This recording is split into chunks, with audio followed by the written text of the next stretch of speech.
Hello, Steve White's 89. Well, WandaVision, episode 6. Interesting. It's apparently the last of the half-hour episodes because from the next episode, episode 7, 8, 9, are going to be one-hour episodes. Whether they're going to replicate one-hour dramas or whether they are still going to stick to this format of replicating comedies, like is she going to stay in that same sort of format as her ideal reality, or is it going to change to I don't know, are they going to do like ER or something? I don't know.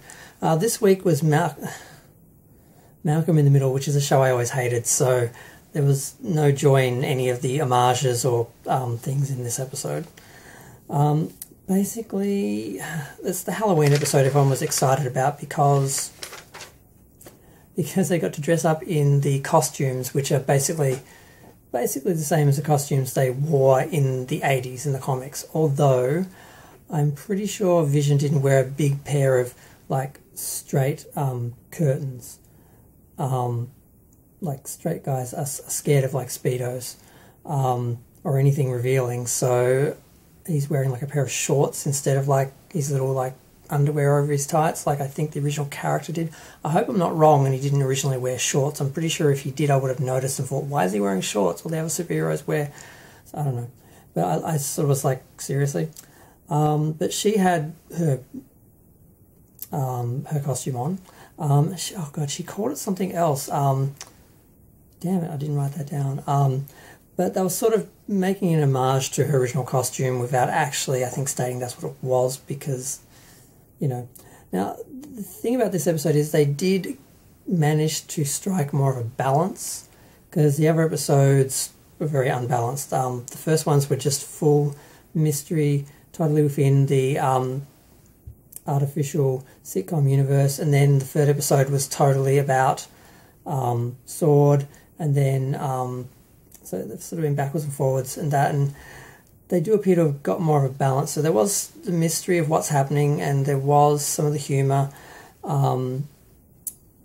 The crazy uncle that they've now acquired was sort of helping the kids to sort of be a bit more interesting because he was just sort of goading them for a lot of their superhero adventures or superpowers adventures. So they're less, because they were really generic kid characters, so that's sort of improved a little bit. Some people were saying it had a bit of an X-Files vibe because Vision was basically trying to work out what was happening, and he was sort of getting away from Wanda to try and work out what was happening in Westview, and he eventually gets to the edge of the town and sees a lot of disturbing images and people sort of not really functioning. Agnes finally breaks character and reveals to him that he's dead, and Vision actually breaks out, not so much to escape or to ask for help for himself, but to ask for help for the people trapped in Westview. And he starts to break down and sort of falls apart, and it's sort of a sign of his decay, but also sort of reminder of the snap in a way. But basically Wanda has to extend her hex to stop him from decaying. And there's a lot of sword politics because they're in the show. They're a major part of the show. And Monica, Darcy and Jimmy are very much sort of separate from Hayward and the other sort of sword baddies, and they're sort of looking like the bad guys now. And there's still some conjecture. Is Wanda totally creating this, totally behind this, or is she, is it something that was done to her or done for her, or just happened? She does have a heart-to-heart with the crazy uncle, and she was saying that she didn't remember creating anything. She just felt totally alone and totally just in a void or lost or whatever. I can't find where I actually wrote that down. I had the quote of what she said. I write actual physical notes on paper and then I can't read my own writing, so I really need to stop doing this, but I always say that and then I do it.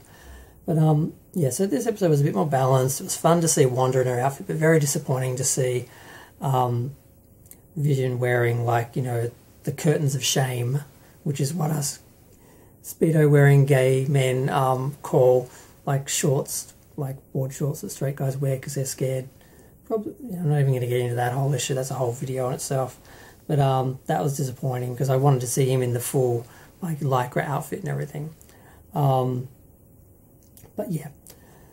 So there was another little hint also of Monica Rambeau's powers, where Darcy was looking into her blood work and found that her cells were being rewritten on the molecular level, and whether this, obviously this is leading to her superpowers. And I don't know all the politics and all the things that happened with Monica back in the day and her character, but supposedly she, I don't know enough to even comment about that, but whether her superpowers will have her basically recreating what happened in the comics, or whether she'll go in a different direction, I don't know. But I'd just like her to replace Brie Larson and be in the next Captain Marvel film, because she's far more interesting.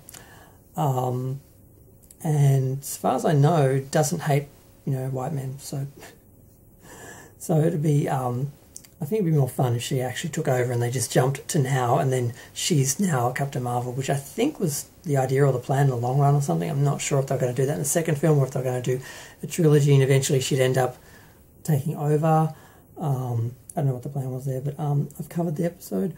I just thought it was interesting that it's like they sort of were on one extreme and they went to another extreme, and they've sort of pulled back, and they've sort of pulled it off, but I still kind of feel like I kind of miss what the original show was, and that kind of, they changed that bubble sort of burst, and then they sort of went there backwards and forwards. I don't know, they sort of struck a balance, but they're not really, I don't really think either show is really working, the real world one, or the comedy world one.